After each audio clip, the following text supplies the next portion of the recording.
네, 시청자분들 반갑습니다. 오늘도 수익률 극대 보는 시간입니다. 공략주 시간 시작해보도록 하겠습니다. 자, 저는 핫하게 움직였던 종목 네 가지 종목 먼저 보실 텐데요. 첫 번째 종목입니다. 이수 스페셜 케미칼 한번 좀 보시도록 하겠습니다. 연일 좀 강세를 좀 이어가고 있는데 전고체 관련주입니다. 근데 이제 황화 리튬에 대한 어떤 증설 이야기가 좀 나온 것 같은데요. 구미 국가산단의 전해질 지금 필수, 그러니까 전고체 전해질의 필수 소재인 황화 리튬 공장 증설 이야기가 좀 나온 것 같아요. 규모는 이제 3천억 정도 규모가 좀 나왔는데 최근에 전고체 배터리 관련주들은 어떤 정부 육성책, 그다음에 특히나 삼성 SDI에 대한 어떤 양산 이슈가 좀 나오면서 주가가 좀 계속적으로 좀 기대감이 좀 실리는 것 같습니다. 그래서 그런 부분들 때문에 현재 어제 같은 경우도 상당히 좀 강한 모습들이 좀 나타났습니다. 근데 이제 작년 6월달에 고점이었던 45만 원짜리까지는 이제 얼마 안 남았어요. 그래서 이제 한 번쯤은 좀 건드려 줄 것 같긴 한데 단기적으로 좀 빨리 올라왔다는 부분들은 상당히 좀 부담스러운 요인으로 좀 작용할 수 있을 것 같습니다. 근데 이제 이번 주에 있어서는 21선 지지 여부만 좀 중요하게 좀 체크를 해보시면은 여기가 이탈되지 않는 선에서는 추가적인 어떤 상승 돌파에 대한 시도 자체가 나타날 수 있지 않나 이렇게 말씀드릴 수 있을 것 같습니다. 자, 두 번째 종목입니다. 이수페타시스인데요. 이것도 개인 투자자분들이 상당히 좀 많이 갖고 있는 종목이죠. HBM 관련주를 한때는 이제 주목을 받았고 또 다시 탄력이 좀 부각이 되고 있는 것 같습니다. AI 가속기 수주 확대 기대감이라는 게 지금 동사 같은 경우는요. 엔비디아뿐만 아니라 구글이라든지 메타라든지 이런 어떤 우리가 이름만 대면 알만한 빅테크들 있죠. 그러니까 이런 기업들이 고객사로 좀 확보가 되어 있는 상태거든요. 근데 이제 중요한 부분들은 구글 쪽보다는 앞으로 엔비디아 쪽의 AI 가속기 수주 성장성에 상당히 좀 기대가 되는 부분이 있는데 최근에는 뭐 둘 다 좀 기대감이 좀 같이 좀 작용 중이다라고 좀 보시면 될 것 같습니다. 그래서 외국인들이 어저께 100만 주 이상 순매수를 좀 지속을 했고 신고가 자리가 작년 7월 달에 4만 3천 원짜리인데 역시나 한 번쯤은 건드려 줄 만한 위치가 아닌가 이렇게 좀 기대감을 갖고 있습니다. 이 부분도 좀 체크를 해보시면 될 것 같습니다. 자, 세 번째 종목입니다. 하나오션인데 최근에 조선주가 상당히 좀 좋은 모습입니다.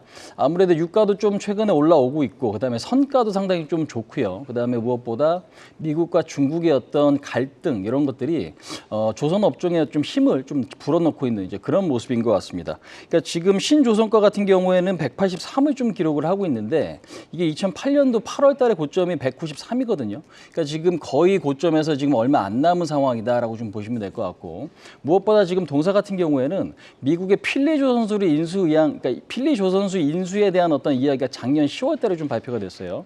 물론 아직 확정된 건 아니지만 이 부분들이 결국에는 어떤 기대감으로도 좀 작용이 되고 있다. 그래서 지금 단기적으로 좀 올라오긴 했지만 추가적인 상승에 대한 기대감도 역시 높은 게 조선 업종이 아닌가. 그 안에서도 하나오션의 좀 탄력도가 상당히 조금 눈에 띈다 이렇게 말씀드릴 수 있을 것 같습니다. 자, 네 번째 종목입니다. SK이노베이션인데요. 이노베이션은 어저께 장중에 뉴스가 나오면서 급등을 했습니다. 자회사를 통해 액침 냉각 제품 공급 부각이 이제 이슈가 좀 된 부분인데 그동안에는 주가가 상당히 좀 부진했습니다. 유가가 올라도 좀 지지부진했고 상당히 좀 어려웠는데 그 이유는 SK온에 대한 어떤 실적 우려감이 상당히 크다라는 거죠.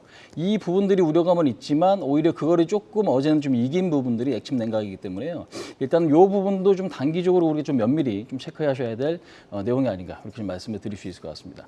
자, 두 번째 내용입니다. 공략주 시간인데 뉴스를 한번 좀 보도록 하겠습니다. 두 가지 뉴스인데요.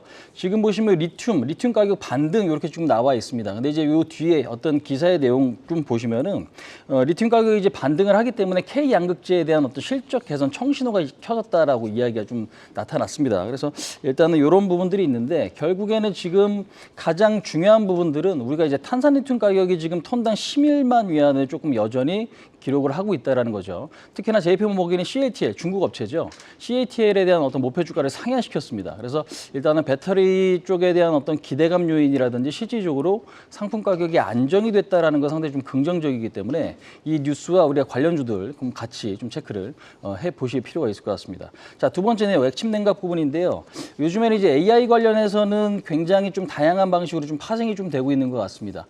AI가 지금 엔비디아 때문에 급등을 하고 있고 그다음에 전력 인프라라든지 여기서 액침 냉각까지도 확대되고 있는데 데이터 센터 냉각 기술이 신기술이 지금 본물 터지듯이 터지고 있다. 그러니까 지금 이런 이야기가 좀 나오고 있어요. 근데 이제 전체적으로 AI 운영하는 데, 그러니까 데이터 센터 운영하는 데에서 전력량의 40%를 우리가 냉각에 좀 쓴다라고 하거든요. 그래서 액침 냉각이 부각되는 이유 자체도 이 때문인데 관련주들이 뭐가 있는지 한번 좀 체크를 해 보시도록 하겠습니다. 자, 대기업과 중소기업들이 좀 나눠져 있고 그동안에 제가 강조했던 GST 같은 경우도 어제 신고가를 좀 보였었는데 여전히 좀 좋은 모습들 좀 기대해 볼 수 있을 것 같습니다.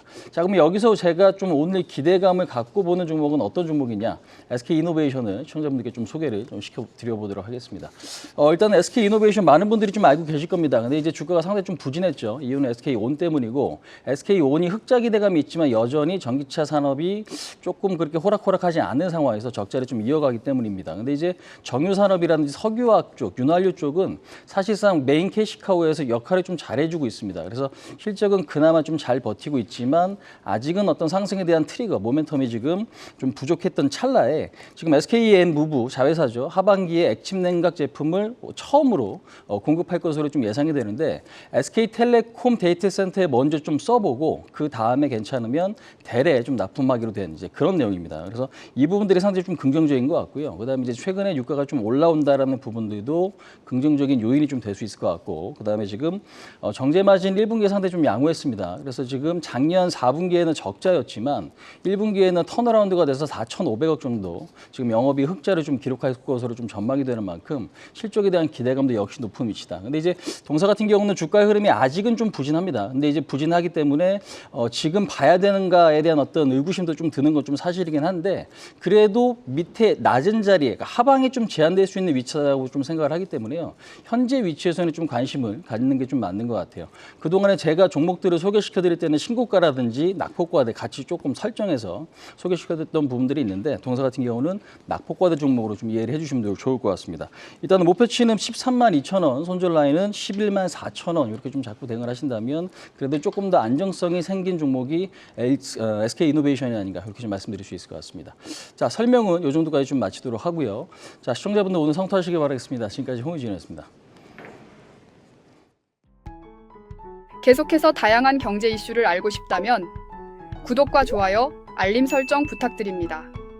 AI 캐스터 권미정이었습니다.